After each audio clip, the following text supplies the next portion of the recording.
Welcome everyone to Words of Rizdom Podcast. This is number 8, and today we are with the co-founder of the Viper Group, Cal. And I thought we'll just have a discussion. Many of you will know me on this channel, but of course you probably don't know Cal. And we've never really gone into the journey of how we know each other in the first place, or how we ended up starting the Viper Group. So today could be a good sort of insight into that. And welcome, Cal. Thank you very much. It's been a long time coming. Obviously, after a long year of starting the Vipers, very interesting year. Been a bit of a crazy journey. Something where I've sort of learned a lot of lessons, and I feel I've come a long way as an individual. I feel like as a community we've come a long way. So it's been an exciting year, and I'm looking forward to the future. Yeah, definitely. And obviously we've just come back from Dubai about 2 weeks now. Yeah. First time in Dubai. So again, another amazing experience. Just to sort of reiterate on the sort of community aspect of things, it was amazing to share that as a community as well. And, just to share those experiences together. Different world out there, gives you a lot of drive, a lot of aspiration, shows you a lot of the things that you really truly want in life, and maybe the life that you would like to live, not just all the material things, but just the peace of mind that the place gives you. Makes you feel good, you feel energetic, you feel enlightened, just seeing the progress of what people have achieved. It's an amazing place, and it was an amazing opportunity. Yeah, no, definitely. And, a lot of people won't know that we've known each other now for over 10 years. And, we went to school together, we lived on the same road. What was school like for you? I know. Well, put it this way, I didn't think that we would be here now. As very few people know, we probably weren't as close. Well, we definitely weren't as close as we are now through our school years.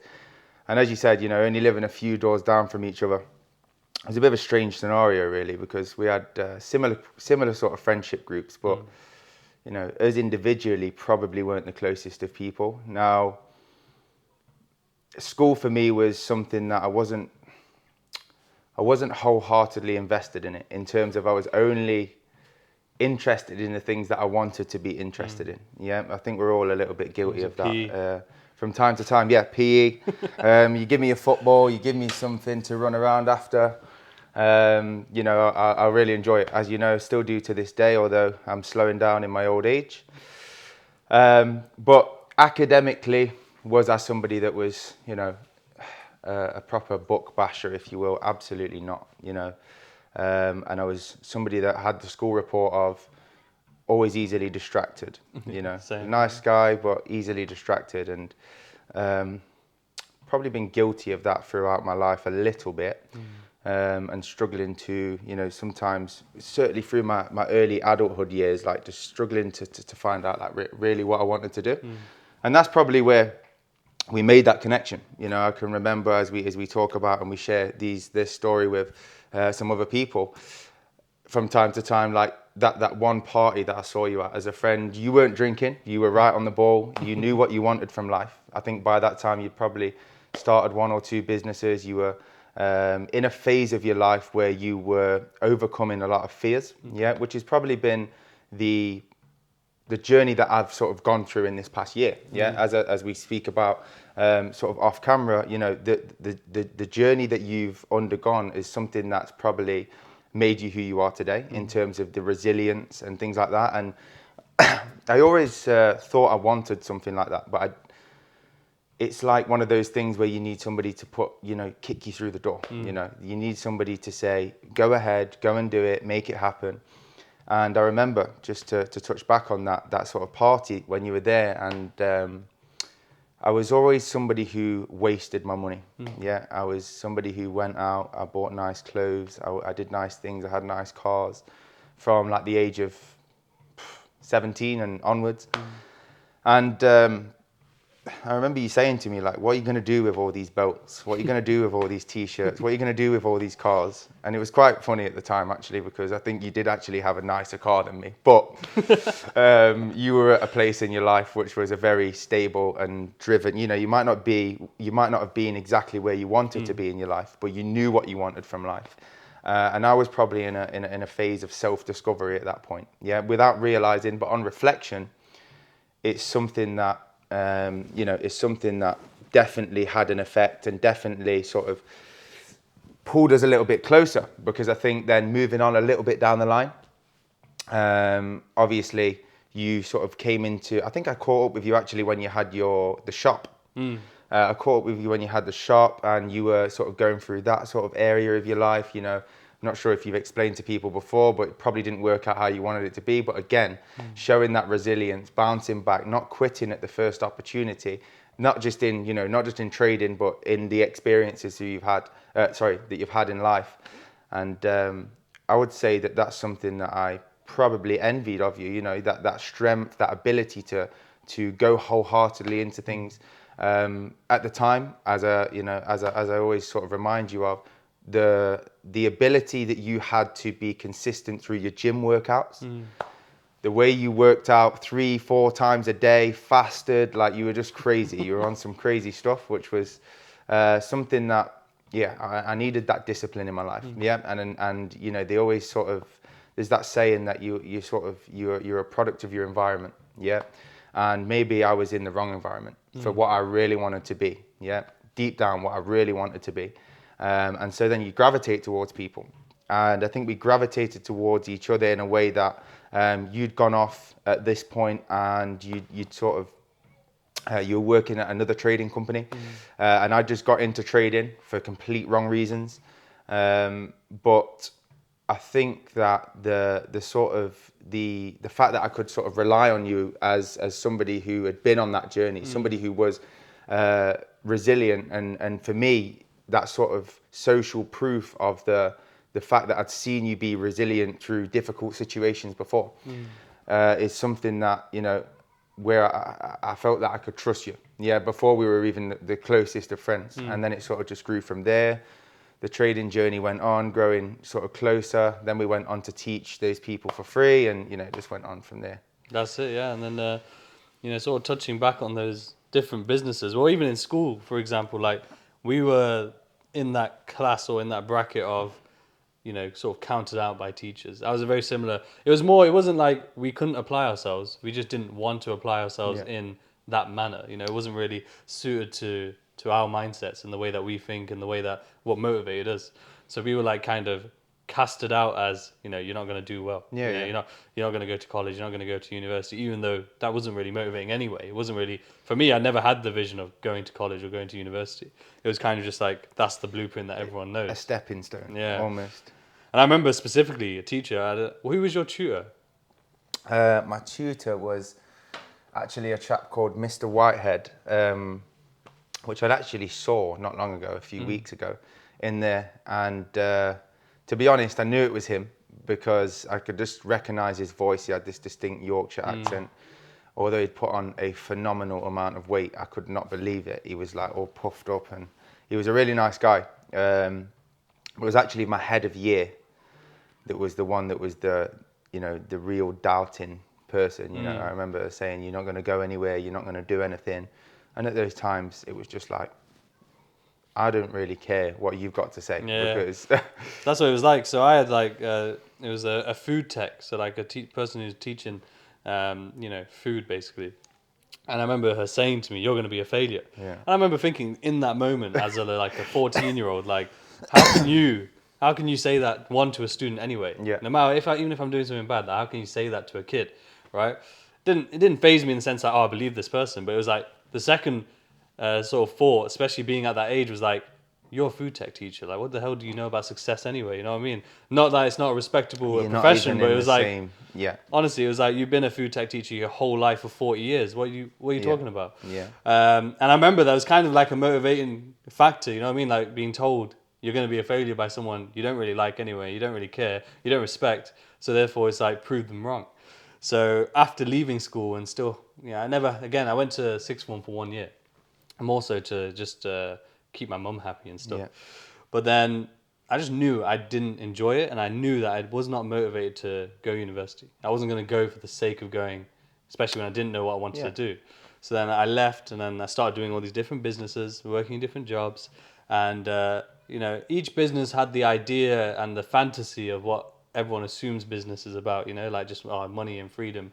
And each business was getting bigger and bigger, and so were the failures getting bigger and bigger, but the awareness and the lessons got bigger and bigger. So like with the shop, for example, that in total investment was like over 100K, when we're talking the lease, the stock and everything.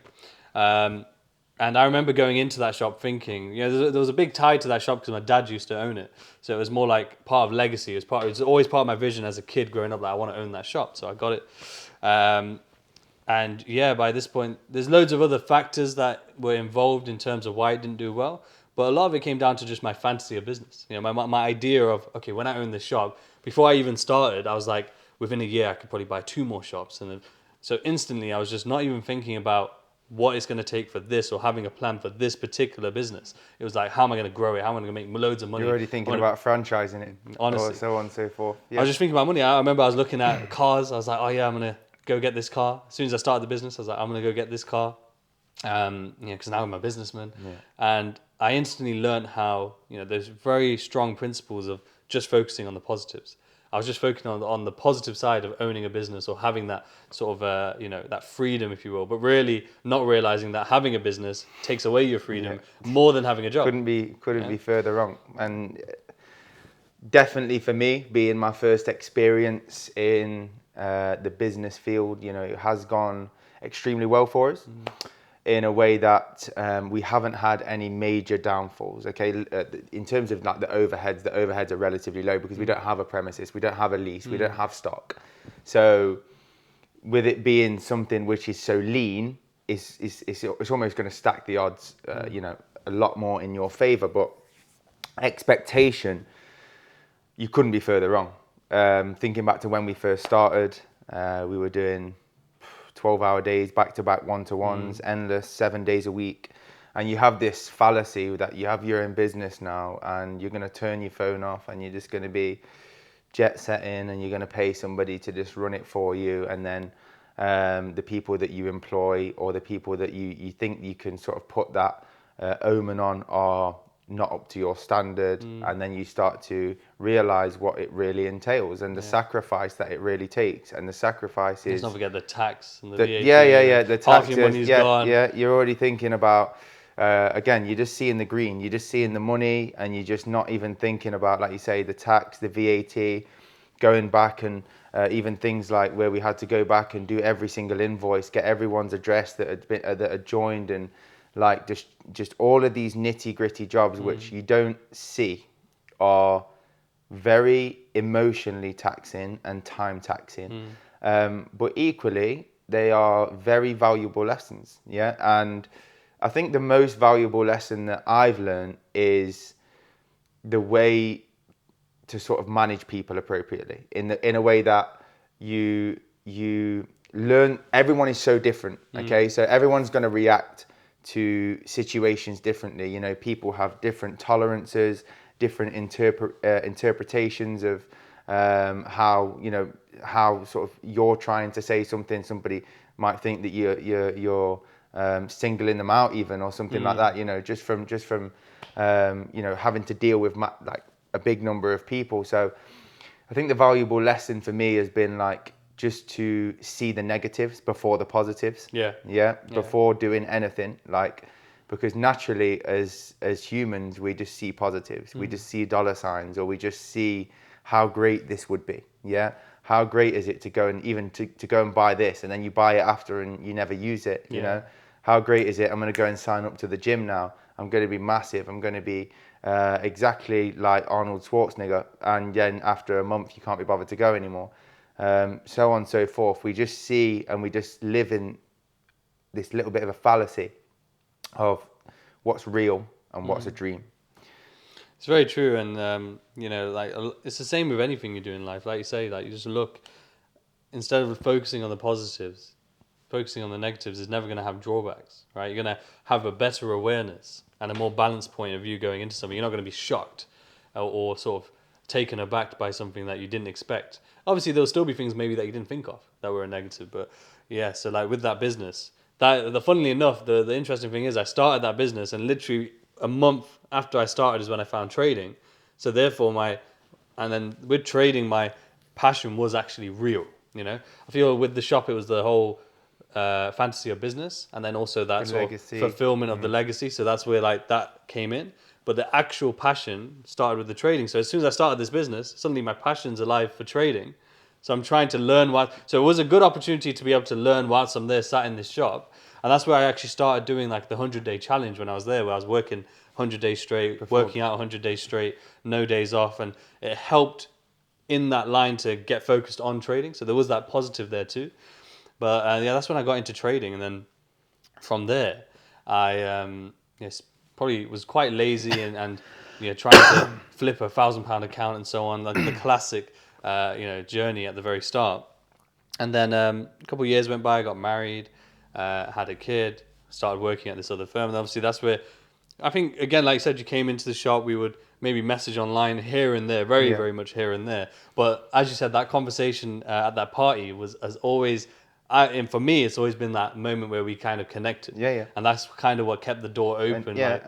Because there's no one else from school. Other than Thomas, who's obviously in Australia, other than Thomas, I think you're the only person from school, that I speak I think to. you're exactly the same. The only person, and Thomas, who shout out to Thomas. He had an influential part in starting this. Bringing us together, and just holding that accountability, which is something that did come down the line. Yeah, but just touching back on there with the 100-day things, like they were things that through the social media platforms and stuff. Like I was taking note of that, in a way that is sort of subconscious, because at that age, it's a big statement to be doing things like that. Yeah, because people are always going to talk the talk. They're always going to throw dirt on you because they're going out every weekend, which I was one of those people in terms of I'm going out.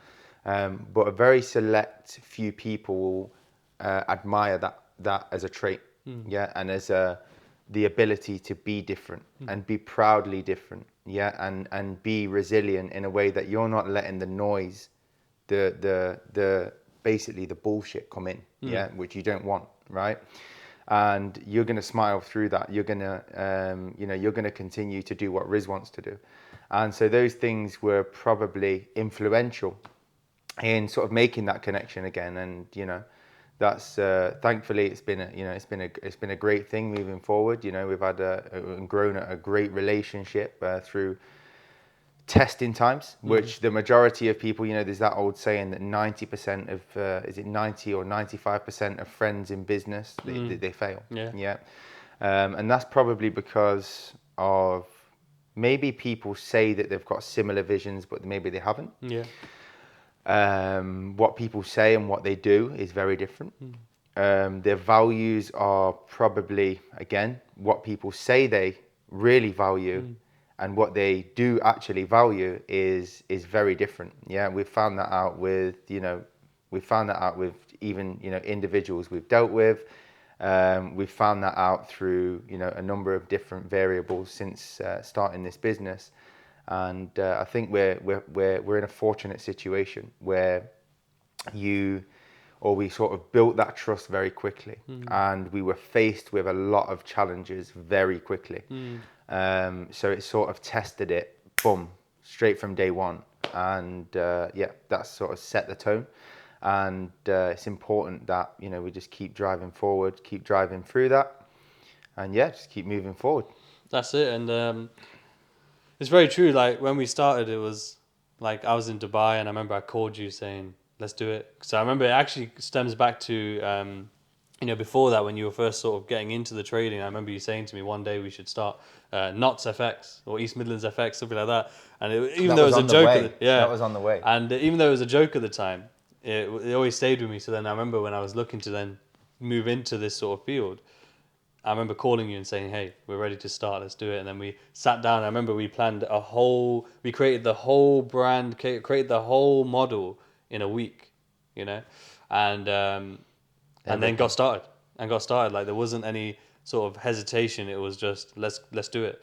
And again, like we said, like we were very fortunate in the beginning that a lot of people joined, but then what that equaled to was a lot for like 3 months back to back that people don't see of Crazy. Pure 8 in the morning, even sometimes 7 in the morning, 6 in the morning, till 10 o'clock at night, every single day for 3 after months. hour. Yeah. Just relentless repeating of the same lessons, which was difficult. It was testing for us as individuals, for family life. Yeah. You know, has an impact because the time was massively sacrificed. But, you know, ultimately it's worth it. And just throwing it back to sort of how we started. If you remember back, we had a little go at sort of teaching some people for free. Yeah, our friends, yeah. Just some friends, just to see how we got on in terms of, it was a little bit of a test run. I think it was an indirect test run, like just sort of happened. Yeah. And I think it just moved forward really nicely. Like nobody was gaining anything from it. We just wanted to help out some people that were close. Actually, you know, one of those individuals I've become extremely close friends with in terms of Falak. Like, but you know, the other guys, I didn't know them. Yeah. You know, but it was just something where I really wanted to. This was my opportunity, even though I wasn't getting any gain from it. This was my opportunity to be different, to be a leader, to get some form of, you know, some form of experience under my belt. Yeah. Dealing with people, teaching people, sharing that knowledge that I'd gained over the previous, you know, 2 or 3 years. And it was a case of like, I have to take this opportunity. Now, you know, that is out of my own time, but the experience is what you can't put a price on. Yeah. You cannot put a price on that. And yeah, that just sort of set the tone for basically what we spoke about with the whole Midlands FX thing. On that was actually on the day that we were traveling to sort of do that specific course when I was really just getting started. And just sort of to touch on how I got started or why I was going there is because I probably just fell in love with the positives. Yeah. And that will sort of lead us on to the trading side of things and just falling in love with positives, you know. I got into it because of the signal providers. Yeah, you just see the lifestyle, you just see the easy money, so on and so forth, which it never is. Yeah. And anything that's too good to be true in life probably is. So you're humbled very quickly. Yeah. And obviously I'm not a quitter. Yeah, and I wanted to start to make steps in the right direction. It wasn't a case of, I realized that yes, I'm doing this for money, or I want some extra money, but I'm not doing this because I need money. I'm just doing this because I want to test myself. I want to find myself. I want to do something which is not average. Because I didn't need money. Yeah, I've never been somebody who's been, you know, I've always been quite fortunate with money, as we were speaking about. You know, I had a relatively, you know, a decent lifestyle in a way that I'd never really struggled, which I'm fortunate for. But it was just a personal thing where I wanted more. So I sort of went down the avenue of, okay, I'm going to learn this skill. I've lost, I can't remember what it was, probably a couple of grand or something like that. But I'm going to learn this skill. It's fine. It's on the way, not in the way. Yeah. And I'm going to move forward. So that's when I started to learn a few things myself. I reached out to you after we'd spoken. I think we actually met up one time at a shisha place in Nottingham when I saw you working there. Yeah. And God knows what my chart work was like then, you know, but I remember saying to you, look, I'm ready to go for this, blah, blah. And yeah, ended up going there. And didn't really work very well for me. But what I can remember is like you saying to me, you picked this up so quickly, like the chart work, things like that. Like I can just remember you saying to me, like, you know, you've taken to this like a duck to water sort of thing. Yeah. Which is probably the case for more individuals than we realize, yeah, in terms of the technical ability on the charts, yeah. Like lots of people understand the concepts very quickly. Not lots of people, but some people more than probably we realize take to the concepts quickly. Yeah. But applying them in real world live markets in control of emotion is something that you learn down the line. And that's where it comes back to that resilience. That comes back to those stronger individuals which don't get those results straight away. And very much like you with your previous business with or with the shop, for example. You did it for something which was legacy based or some sort of personal reason, but the results didn't come. Yeah, they weren't. You didn't give up straight away. Yeah, you waited until they might have came, but they didn't come. Yeah, but you didn't quit. and you moved on to, you know, bigger and better things, which is great. But it's just an important message, and it just sets the whole narrative from that sort of unrealistic expectation period where, you know, there's that statistic where 90% of traders lose their money in 90 days. Yeah. And it just shows you that so many quit. And they quit inside those 90 days because they just saw the green. Yeah. They just saw the positive. They just saw that I'm going to be somebody who's going to trade. I'm going to travel. I'm going to get all of this money. I'm going to drive a Lambo like most of these guys online that are just doing the lifestyle marketing. I'm sure we'll get onto that. But it's just a whole unrealistic expectation.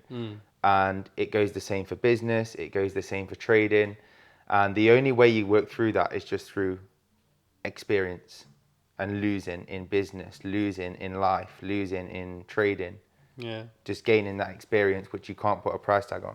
Yeah, no, 100%. And, you know, like, the journey is never easy in any form. Like, if you look at anyone who's successful, it's always the same case where they've failed many times.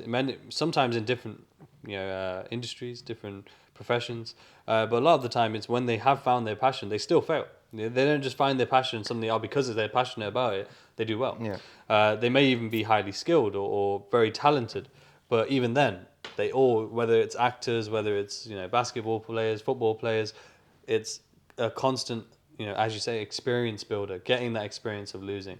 Even in fighting, you know, you see it, like, people lose in the out, even people who have maybe a untarnished record in professional, but they still lost in the amateurs. And that experience through losing is what got them to where they are now. And it's everyone always sees and wants to see the, you know, the positives and the success and all of that. And that's what normally drives them and motivates them into doing something. But, you know, when people fail to realize that, to even get to that point, you know, even if it is real and they've done it, to get to that point, it needs that journey, those losses. It needs that realistic expectation of the journey looks like a higher low chart. The higher lows come and they don't stop. So even like where we are now, we're still going to face challenges. We still do. Even like Dubai, we face a lot of challenges in Dubai and a lot of stress in Dubai, which a lot of people will see then the vlog. They'll probably see some of the things in there, luckily. Yeah, but not anything like experiencing. Yeah, Again, exactly. Yeah. You know, you can show it on camera, you can talk about it, you've got to be there. It's one of those things where you have to be there, you have to live it, you have to do it, you have to find the solution to the problem, or you just crumble, you know. And again, it's just down to a priceless journey of experience, whatever you're doing. And obviously, with trading, that's probably the you know, that's just the narrative for the whole thing, really. Nothing in the trading space is the golden key. Yeah, it's an experience thing. As you know yourself, you know, it's one of those things where you have to go around the houses. You have to take the long way around. The longest way around is the quickest way around. Yeah. But most people, they can't accept that. They try the shortcuts, try the hybrid strategies, the joining every community, rushing into trading and thinking that's what's going to work. And, you know, at the end of the day, it's you know, it's a valuable lesson for sure. And I think, you know, we're going to try and keep this one a bit short with this particular episode. But just let people know what you're doing. I know you're obviously doing the YouTube, and I know you've been following the crypto space for months now, maybe a year now, maybe. But what are you doing obviously on YouTube? So just basically started a YouTube channel last year. The reason I wanted to do it was just to give a little bit of a different spin, okay? Because a lot of these guys they're very unrealistic. I suppose the crypto space, just having branched from sort of the Forex side into the crypto space, I just saw that there was maybe a little bit of a gap in the market. A gap in the market for somebody who is balanced, somebody who's not going to promise you of these, you know, you always hear about the guys and there's this stigma where, you know, you're going to buy something, you're going to hold on to it for a few years and you're going to become a millionaire. You know, there's that guy who bought pizza with 10 Bitcoin or, you know, and many of these guys, they're still living in this fallacy. They are continuously giving people ill advice, maybe sometimes for personal benefit because they work for specific brokers or maybe just to clickbait people, and bring them to the channel. So we're not necessarily where we want to be just now in terms of we haven't got the subscribers, the views yet, but we're just trying to be transparent, just trying to be legit, just trying to be a different angle in a space which is saturated with people who don't have that that sort of neutral standpoint on the market, and to be able to just take a step back and just wait.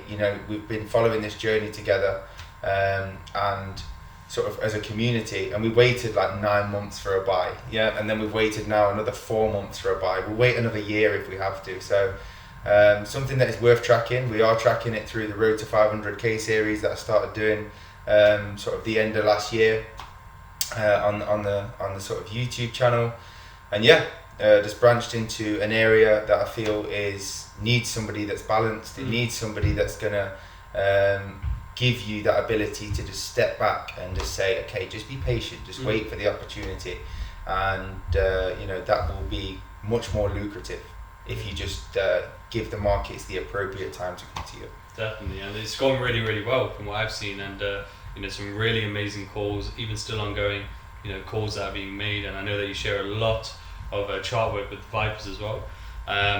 So I'll put the links to your YouTube channel, everything in the bio, and we'll probably do another episode on the next one, so episode 9, probably do with Cal again.